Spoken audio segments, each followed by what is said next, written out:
All right, this is the Algebra 2, Unit 6, Lesson 6 video lesson. This lesson deals with what we call rational roots and the rational roots test. The rational roots test is a way of looking at what appears to be a complex polynomial, like what you see right here, and kind of making it a little easier to figure out without graphing, in most cases, what the roots might be. And what you're doing is you're narrowing down from every number down to a smaller list of numbers that you can then test and see if they are roots. In this lesson, they're not actually going to have us do that whole process, but they do want us to understand how the test works. So I'm going to just work through a couple of examples and then show you what the lesson does. So this would be if we had an expression like the following: 3x to the third minus 4x squared minus 17x plus 6. And so the question is, if these, we want to know where these equal 0. I'm not going to be able to factor this. There's no way that I'm going to be able to just figure out by looking at this, no matter how long I look, what the factors of this are. And so, sorry about that. The rational roots test deals with, it really helps us by all we need is the constant term, which is the last term that has no variables, and the leading term. And just using the leading term and the constant term, I'm going to be able to find the possible roots. And so I'll continue working in green with the constant term.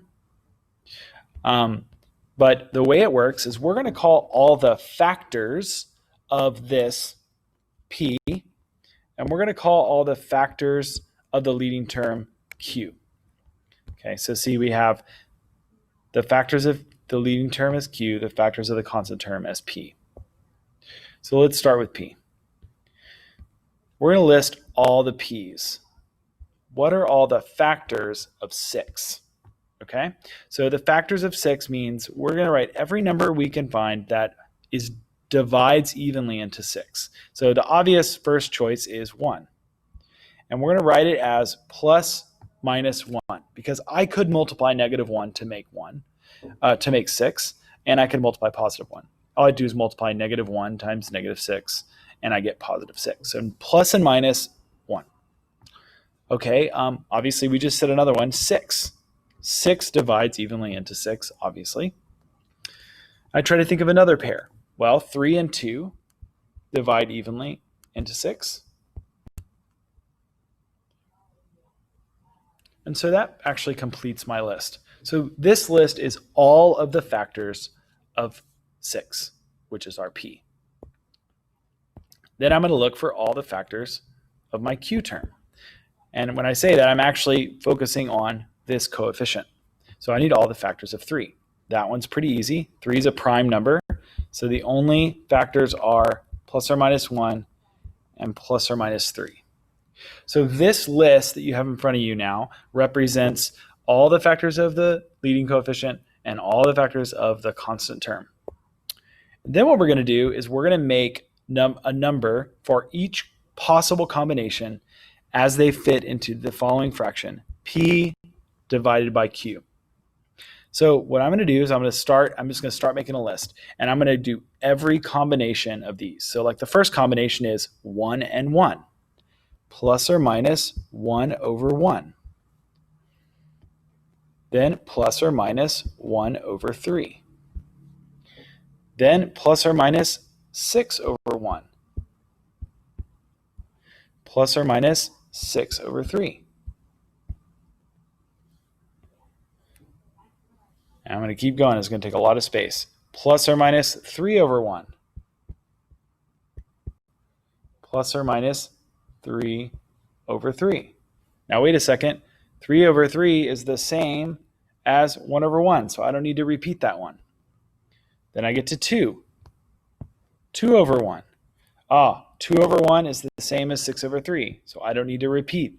Oops, I should do that the other way around. Oops, sorry about that.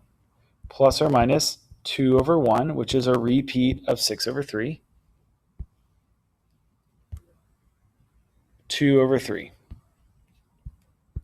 So I've done every combination of these.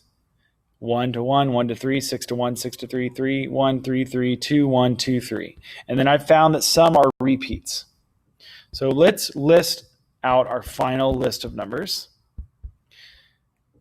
1 over 1 is rewritten as 1 because 1 over 1 is 1. Plus or minus 1 over 3 stays that way. Plus or minus 6 over 1 can be rewritten as plus or minus 6. So we did these, we did this. 6 over 3, plus or minus 2. 3 over 1, plus or minus 3. And plus or minus 2 over 3. And that's actually it. This is what they want us to get. They want us to find that list. So I'm going to run through this process again, and then I'll do another example. So we need to identify the factors of the constant term, P, and the leading term, Q. We list those. You see P is listed in green, Q is listed in purple. Then in blue, I've written every combination of those two, written as a fraction, P over Q. So 1 over 1, 1 over 3, 6 over 1, and so on. I've eliminated any that are the same or equivalent fractions, and then I've simplified each one until I have this list, P over Q. Okay, so let's do another example, because this is pretty much all you're going to be doing in this lesson. So now I'm going to write an even more complicated one. Let's say I have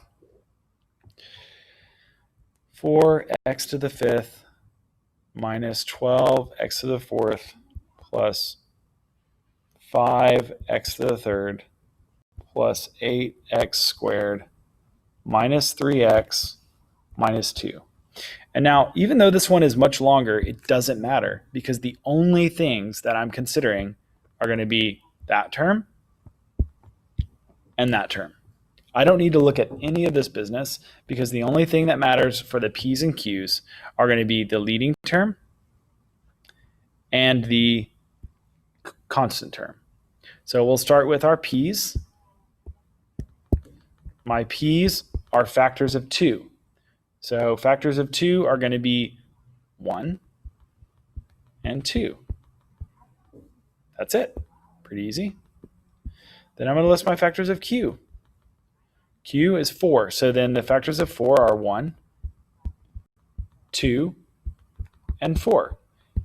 You need help finding factors? Just go into your calculator and divide this number 4 by things until you figure out which ones there are. Thankfully, these numbers are pretty small, so it won't take you too long. Then I'm going to make fractions out of all of these. I'm going to make every combination of these terms. So there's going to be 6 of them. So here we go. P's over Q's. Plus or minus 1 over 1. Plus or minus 1 over 2. Plus or minus 1 over 4.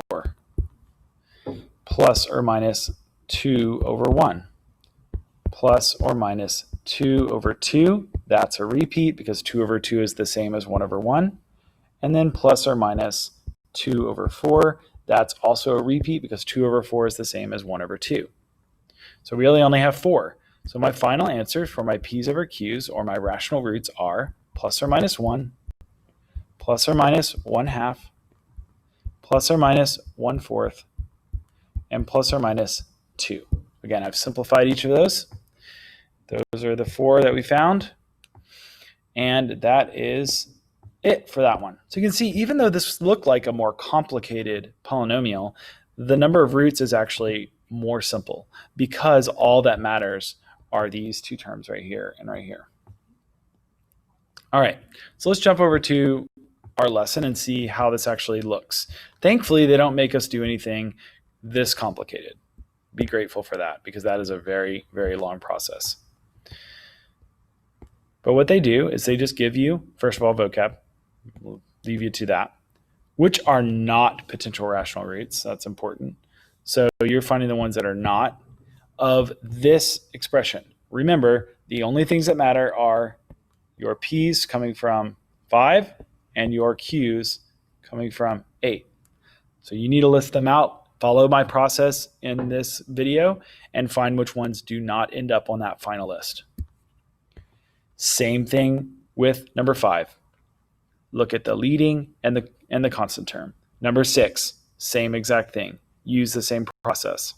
These are actually really easy. These are way easier than the ones I did. Looking at number 7, all you have to do in this problem is you have to take this number 1 and you plug it in for every x term in that. So you'll do 8, 1 to the third, plus 15, 1 to the third, or second, minus 7 times 1, minus 5. And you just simplify that. So they're telling you to plug 1 in for x. In the second problem, number 18, or number 8, you're plugging in negative 1 for x. 2, negative 1 to the 5th power, minus 7, negative 1 to the 4th power. Go ahead and work that all out. And you need to keep going, obviously, but you're putting a negative 1 in for every single x.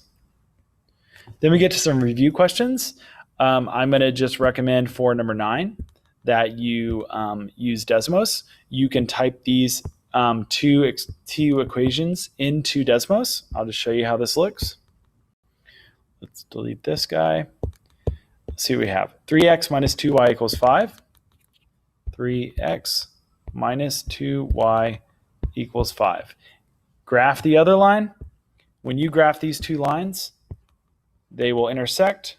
Wherever that intersection point is, that's going to be one of these answers. Okay, so one of the answers is going to be the intersection point of those two lines.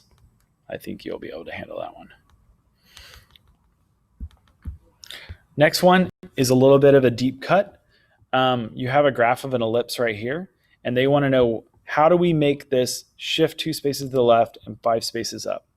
All you need to know is that to shift to the left, you need to change the x. To shift up or down, you need to change the y.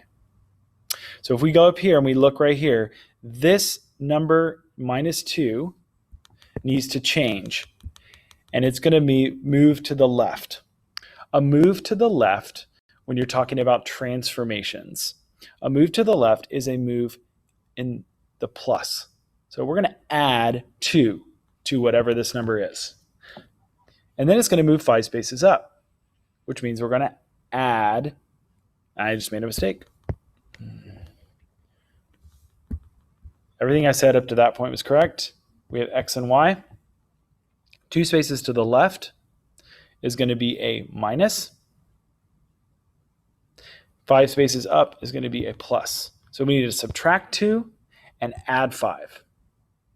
Subtract 2 spaces, add 5 spaces. So you need to do that to this and this. I know there is already a minus 2 and a plus 5, but you need to minus 2 more and add 5 more, and then find which one of these answer choices matches what you get in the end. Lastly, find the vertex of the parabola. I'm not going to say much about this. You can type this into Desmos, graph it, and the vertex is this point right here.